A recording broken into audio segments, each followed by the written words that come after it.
Today, I'm happy to welcome Flo Montoya, a Chilean artist, to the podcast. Welcome to the Bitcoin Edge. Hey, thank you so much for having me here today. Well, I'm looking forward to hearing about your Bitcoin journey, but tell me first a little bit about yourself.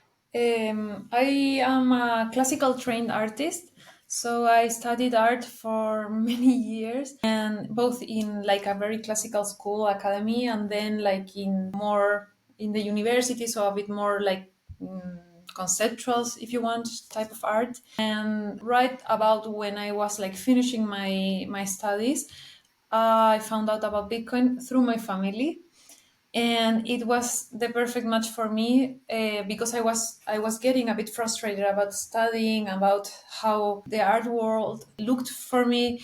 I didn't like this like kind of social, or I don't know how to call it, like ladder you have to climb, and I'm not very good at following orders. I never have been. So Bitcoin made super sense, and it gave me the freedom to create, and also it gave me a lot of purpose as an artist. So, did you always know that you wanted to be an artist? Yeah, kind of. The first thing I remember, like when I was very very little, like the first thing I wanted to be was designer of clothes. Like yes, and that in my idea was like the most beautiful thing someone can do. Like create something that other person is gonna wear and look beautiful. I think I always had like something with beauty. Like I have always pursued beauty. And then later, I always enjoyed drawing and all of that. And I was very encouraged by my family, and particularly my mom. She said, like, you have skills, you can, if you work, you can be good. Like, and she took me to painting lessons. I think I was like in probably like sixth grade or something like that. So I started painting at that age, and very like play in a playful way, like enjoying it much. After that, yeah, after that I always wanted to be like basically a painter, but an artist that has like shape. Like even in the university or in this school, I studied mainly painting. Like I try to understand art through painting, but today I think like a lot of different mediums of expression. Very good. So, you mentioned that your family got you into Bitcoin. Tell us about that. Yeah. So here in Chile, well, my dad has always worked for the same like German company. So we were used to this idea of knowing that you have to be able to move money like across the world. It wasn't new for us. And he was always looking for different alternatives of like how to do that or better ways. And at some point he discovered Bitcoin. I think we had heard about it before, but it's like when you hear it for the first time, maybe you don't trust it or you don't understand it. So it was like on the back of our head. And at that point we were all living together with my siblings, and we had this very familiar tradition of like sitting and joining for dinner together and eating together like every day, if of course if you weren't home, like, but it was like a very regular thing. And we used to talk a lot there about whatever anyone was doing, learning, studying. So the Bitcoin theme came up, and yeah, my dad made like some experiments, like I'm gonna bring the money with the traditional bank, and this was very important because this is the money we use to live. It's not like, oh, I'm gonna save in this thing or I'm gonna invest. No, it was like a very everyday type of use case, and it worked. It was amazing. It was fast. It was. He had control of the whole process. He gave himself a raise by switching from banks to Bitcoin. That was like the starting point of our journey. And then each one of us, I think, has like, well, for example, for me, it was more about like these conversations and like hearing a lot. And my dad, then my brother, who is a developer, software developer, teaching us a lot, and trying to bring by other stuff like technical stuff and all. And then at some point it clicked in my mind, and I started doing the art. And for me, it's more philosophical pursuit, or like what is interesting. But it all started with those family dinners. Well, that's wonderful. What a wonderful family. I like that you started with a practical use, starting because you needed a better payments rail and then you got involved. Yeah, I think that's something more usual in maybe Latin America or other like developing countries, that you can really discover these technologies by the use case because you don't have like such good financial tools or systems, or and even though Chile was at that time was doing like very well if you compare like the whole continent, but still it had so much room for improvement, and I'm grateful for that because otherwise maybe we would have taken so much longer to discover Bitcoin. Tell me a little bit more about Chile. Is there high inflation there? Yes, it's getting worse and worse. I think so. Before COVID, there was like a lot of social upraising and a lot of social problems. People were very, very upset. There has been a history here. So back in the 70s, we had a dictatorship, and that created so many wounds in the population that haven't healed. So I think that's something that is real, but then some people take that and also use it as a tool to create more division and more, I don't know, and to blame everything to that instead of like maybe searching for other reasons that are harming our society. And at that moment, people were suffering, were struggling, and also very angry. I think it was this like very, I don't know, like inherited anger, um, and it was very stressful. And it actually got better because of COVID, because when COVID hit, everyone had to go back home, and Chile was very hardcore with the quarantine and all of those things. So we had that first social uprising stuff that I think is people's the government started like printing a lot of money to try to like quiet people down, and like, yeah, but I'm gonna help you with this stimulus. Okay, see, yeah, I'm listening, you have this problem, let's give you money and shut up. And then COVID hit, so they printed so much more money, people couldn't go to work, and since we had such strict measures for people to move around, it was super limited. Really, families really struggled. Like, they really didn't have, like, some families to eat, and then of course they had to print money. And what they also did is like, they you have like I don't know how it's called, but it's money that you save when you are working and then you receive when you're old. So they took that money and allow people to use that. And it's crazy because when you see the statistics, you see how much the retail grew. People spend it in such remodeling the house. I mean, it's important for their daily life, and I understand, but they use the money that was supposed to be for their old age to get a refrigerator, to get a TV. So I think that also created new waves of problems that have been solved by printing more money. So yeah, it's getting very weird, and kind of, I don't know. We're not in a very easy and happy political situation right now. Well, that's very interesting. So the government during COVID allowed people to spend their retirement savings.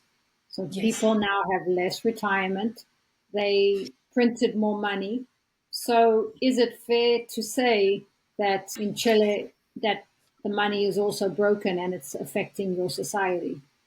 Absolutely, absolutely. And how we relate, and I think we're going on a very hard moment of politics, politics of like even right or left being super populist and Mhm. trying to calm the situation by printing more money, basically, or allowing that. And I think my country has a lot of it's a very, very beautiful country. It's like we have so much amazing nature, and so you have so much variety in one country. It's weird shaped. It's like it is a special place to visit. and historically has been very safe. For example, we have never had like that much corruption, for example, in like the police. It's not like if you break a law in the street, like I don't know, you're driving, it's not usual that you can like buy the cops here. They take it there, that's with a lot of pride, and if you do that, they would definitely take you and charge you with both offenses. So that's maybe changing a bit, not in the cultural way, but we are seeing a bit more violence, or types of crimes that are getting a bit more violent, or very very young people. And I feel that they have so much despair. It's like they don't have anything to lose, so they're getting more violent in their crimes, and consuming more drugs, or like they're super high and they go rob a grandma, and it's like those situations weren't that usual a few years ago. Well, and it's kind of easy to understand why you would spend your time with art, because that at least is a good distraction from the problems. Yeah, You I also, mentioned, go I ahead. don't know. Sorry. Also, more than a distraction for me, it's like the only tool I know and understand. And my pursuit is, even though I know that I make art that it's mainly consumed by Bitcoiners who already understand this, in my heart, my hope is that some normies will maybe see this and spark the question. And I'm trying to find balance between this type of arts, that one that it's maybe more approachable for like normies in the world, but also speaking about these topics that are so important for me. And yeah, trying to, it's hard, but I do think that there is a possibility there. I think you're right. Beautiful art could attract normies, and that could make them interested about Bitcoin. You mentioned that you do Bitcoin art and that it's different from regular art. Tell us how. Yeah, that's actually like a very like I could go hours on only that topic. Is I'm exploring that because I think that at the beginning, Bitcoin art was described as only art that had Bitcoiner iconography. So, for instance, I could do anything, but I add a Bitcoin B, or very obvious like iconography, like more propagandistic in a way. But that's evolving, and in my head what I think is Bitcoin art. So we could talk about a type of aesthetics, for example. What would define as that aesthetic? Maybe it's like proof of work, maybe it's like the balance like between beauty and like a smart concept, and trying to provide the best value you can. So when you understand that you are asking another person to give you their Bitcoin for what you're producing, you give your best. It's like you cannot create this fast garbage, you can, it's impossible. Like nobody's gonna give you their sats for like basic silly stuff. So I do think that there is a mentality there, and that for me the concept of what is Bitcoin art is evolving to that, into that road. And that's very paradoxical, because if you take those concepts, you could find in like people who know nothing about Bitcoin, you could find Bitcoin art, art that's pursuing those same goal, that has that same standard. And yeah, it turns a bit, it's a very hard thing to put into only one concept, or to describe as super, yeah, I don't know, in a strict way.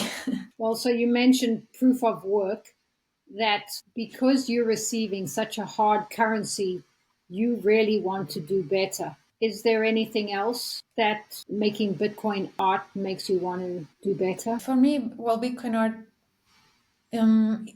well, as it started, and it still is a mechanism for me to understand Bitcoin, and to try to like really like put in my head not only what it means or what it is right now, but what it could be, like what it could mean in the future. So try to imagine this future. So what happens when you change this base layer of society? Because how we trade, how we exchange our products and services and all of that, it really has an effect on everything. And you could say even that a society, well, because when does human, like as an animal, becomes a society, like this evolve?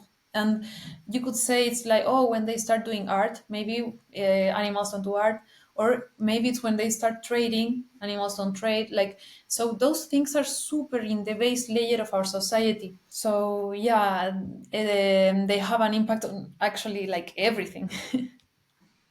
Yeah, that's true. You made me think of what we get paid in is a way that we store our energy.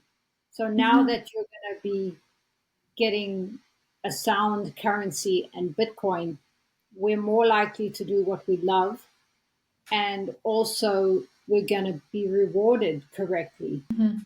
Whereas you're saying that people in Chile are getting a little bit despondent and down because they don't know the real reason, maybe, but it's that their money is not going far enough.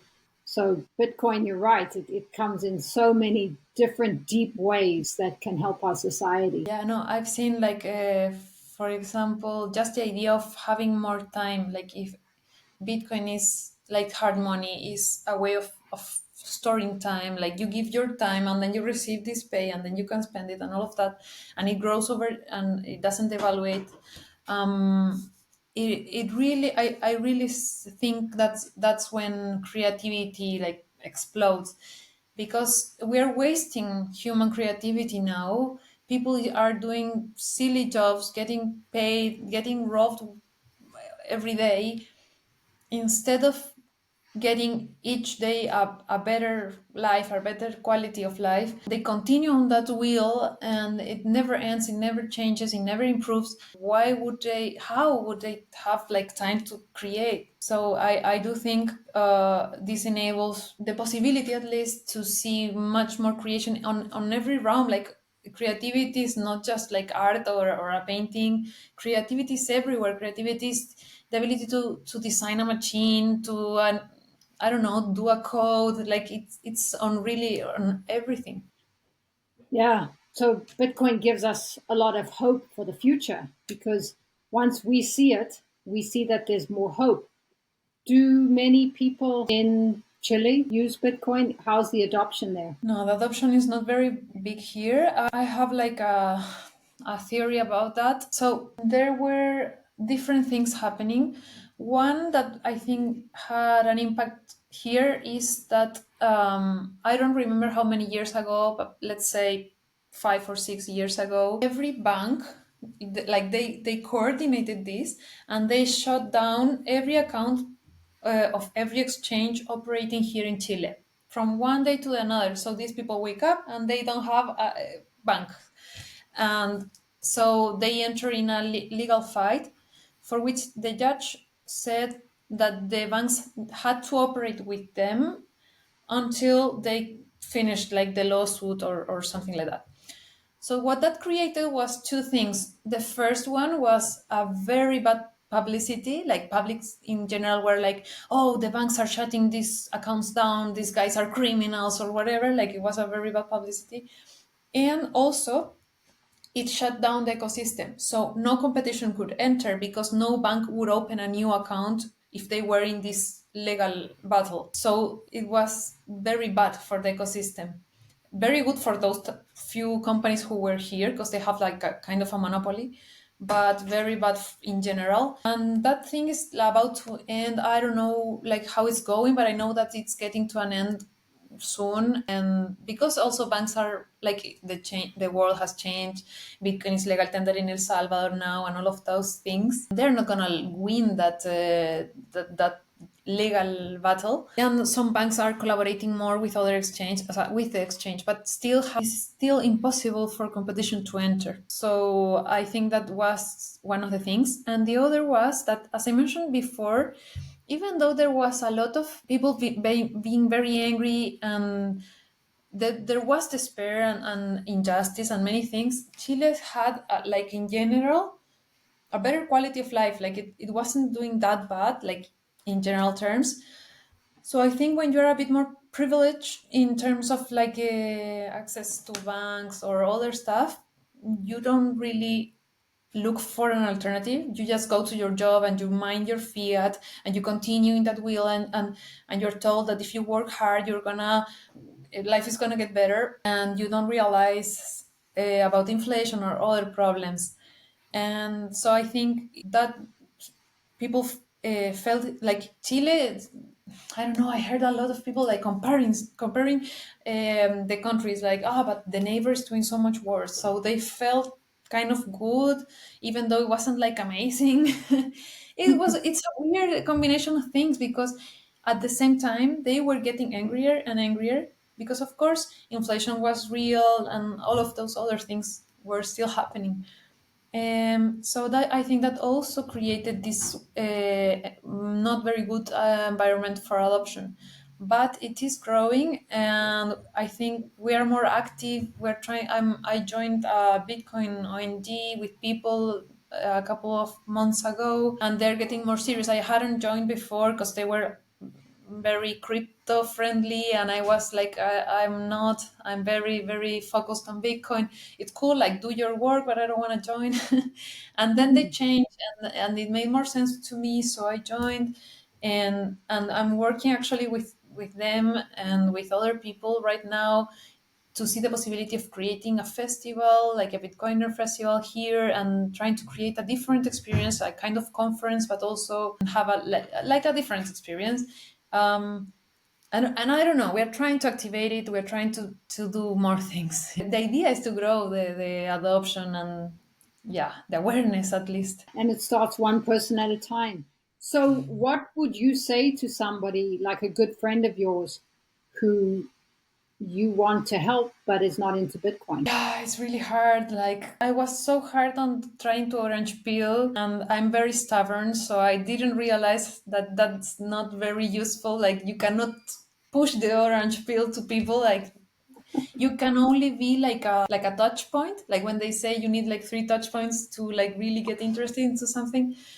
So now I just listen. If someone comes with a problem and if they start asking questions, then I can point out authors or like more information. I have a very good friend who helps me with my screen printing. So he's like the one who masters the technique. So I go to his workshop and he helps me like to create the new pieces that I have in my mind. And I couldn't help it, and I did gift him the Bitcoin standard, but it's really hard. Like, I really don't know. Some people, it's crazy how different inputs create different responses. Yeah, I'm not very good at orange peeling. Yeah, me too. I've given two people the Bitcoin standard. Even my brother, who owns Bitcoin, still hasn't read it yet. I agree. You know, what I when I'm listening to you, I'm thinking people like to go along with what they've always known, and they don't like change a lot of time. And then there are other people who are doing quite well, so they don't need Bitcoin. Often I think when people are either desperate or they want to change, then they Mm, come, or they have some kind of pain, and they might mm. see your dad and your family doing quite well, and then they want to know, well, what can we do? Yeah, I think that it's also fiat. So I try to imagine fiat as a creature, like as a live creature, and I think it's like one of its defense mechanisms. So it's like a horror vortex, because they don't fiat creates you and makes you think you don't have time, and it really steals your time. So then people say, no, I have to work and I have to focus on this, and they don't see, if I learn about Bitcoin, what will I get from that? So I need money right now. So it's like, no, I don't have time to read this book, or I don't have time for this. And yeah, it's crazy how if they would spend a bit of that time, how much it would help to get out of that horrible situation that they're in. But yeah, everyone has to, I don't know, at their own pace. I love that. Fiat as a creature. Have you painted that? Or tell us about your art. How do you paint? Do you draw? And where can people find it? Yeah, I'm a very, like, I do everything with my hands. I'm trying to learn more about like digital stuff, because it really, you can really create other type of things, but I do like putting things into the real world. So even if I work in something more digital, I will do a print, and I like to practice skills and techniques and to try to get better. Like it's something that I enjoy a lot. And what I try to do sometimes is also like I try that sometimes that the materials like have cohesion with what you're saying. So that pushes me to learn a new technique. So for example, if I did free rows kind of a screen print kind of postery. So I had this idea of a poster of a more of propaganda or something you could like put in the streets or something like that in the aesthetics. So that was the first screen print that I did because the image like kind of asked me for it. It was the same. I also have done some, for example, metal engraving. So you print with a press and all of that. And that was about printing money, about talking about inflation, talking about the limited supply of Bitcoin. So I did like a tiny coin, like three tiny, not coins, but it was like a piece of metal with a drawing, and then I used that to print, and then I framed the tiny coins so you can never print with them again. And I like to play with that. And sometimes I've done drawings that for me is like I enjoy classical arts very much. So if I see a painting that already holds so much meaning, I connect it to Bitcoin, and then what I do is I change the materiality. So if the original was a painting, like in oil painting, then I'll do it in ink and pen. So it's like, so that to say or to be very intentional about like, I'm grabbing this and I'm adding the Bitcoin spice on top, something like that. Very nice. I'm getting to understand more how you think of Bitcoin through an art lens. I'm not that way inclined, so it's very interesting to hear. So tell us a little bit more. What has Bitcoin taught you through art?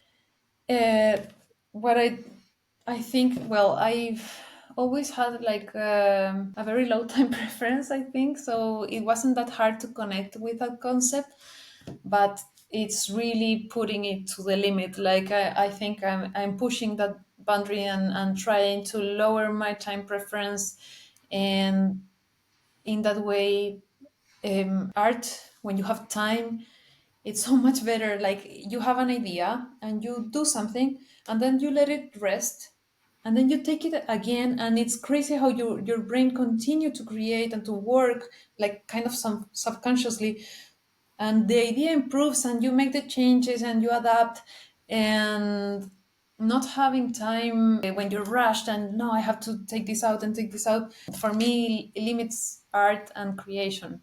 So I'm trying to practice that, but yeah, it's really hard. Like you are still in the world, you know that, for example, I know that I haven't posted in so many days, and that the algorithms of the social medias are going to punish me, and my creating is very slow, and most of the work is invisible. It's this going back and forth of ideas, and then when I start creating it's also very slow because I like to do everything manually or like change tiny things all the time. But Bitcoin helps me to continue that road and to trust the process, something like that. So to have patience too.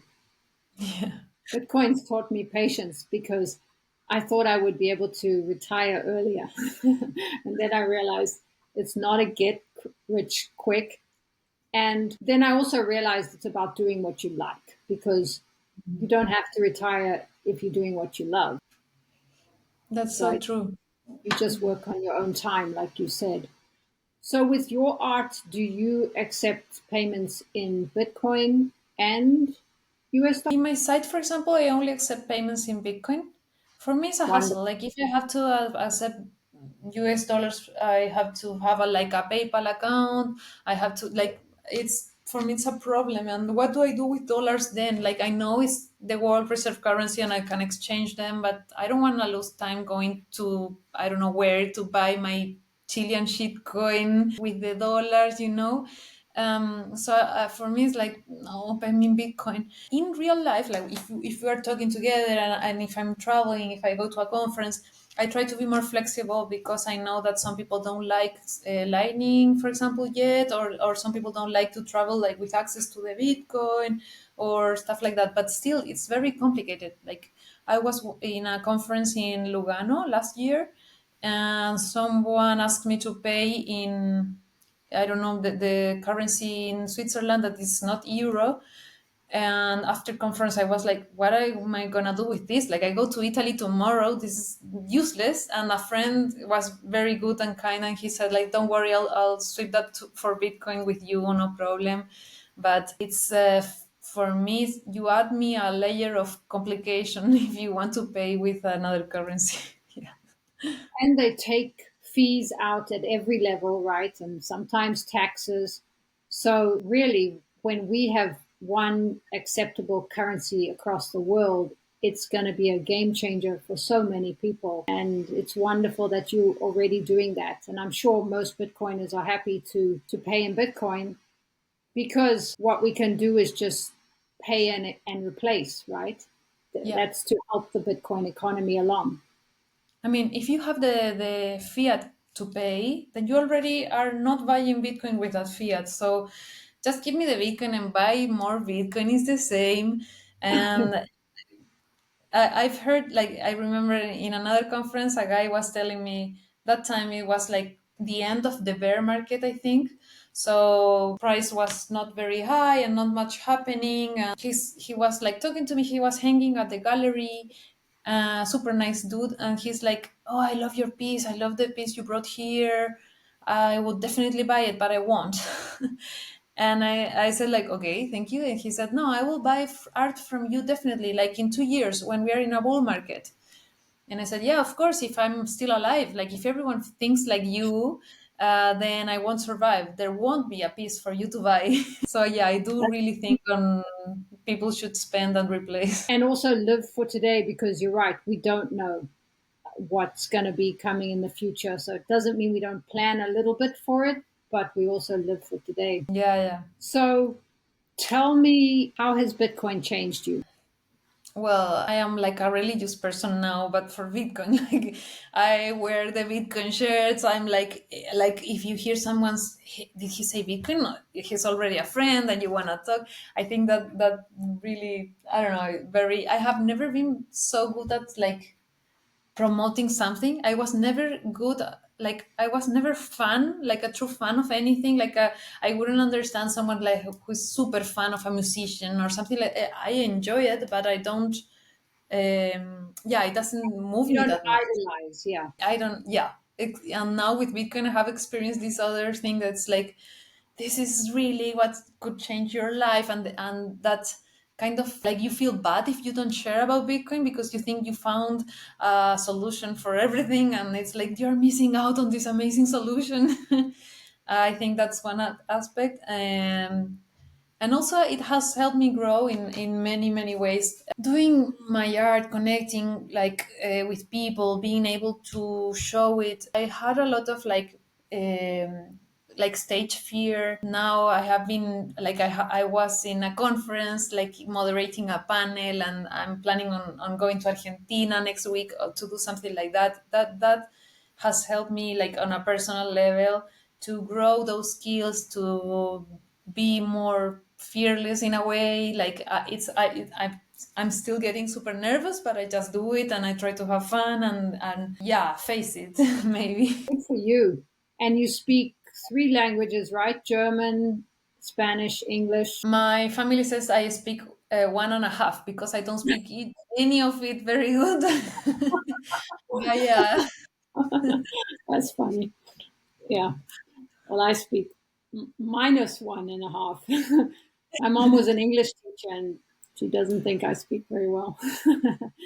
um, so, what does freedom mean to you? I think freedom for me is the possibility to choose.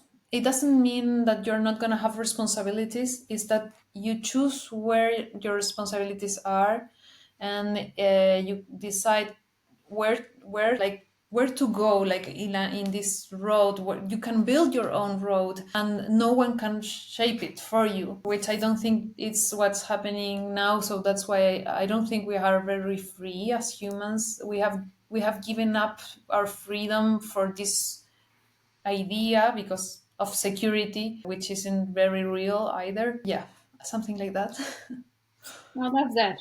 And I think you're right. We have given up that freedom without even knowing it, which is what we discussed today. So many people are going through those challenges, but they don't realize. And having those three touch points, that's what we're trying to do here, right? Well, thank you so much for joining me today. Tell us a No. little bit about where people can find your art and you. Yes, I am active in Twitter. It's at Flo Montoya _. I'm active in Instagram. It's at flomontoya.art, if I think so. I'll post And them too. yeah, I'm also very active in Noster. In all of those, it's not that I'm posting every day, but I try to check my messages. I really like speaking to Bitcoiners and to learn from others. And I also have a website where you can scroll and see like the projects I've been involved in or some of the art that I have available. And that's ungovernable.store. Ungovernable.store. It's a good name. And I love your t-shirt. So This is from Jen, the Bitcoin Diaries. Bitcoin Diaries. Okay. Very cool. Well, thank Very you so cool. much. Thank you. Thank you so much for having me. This has been super fun.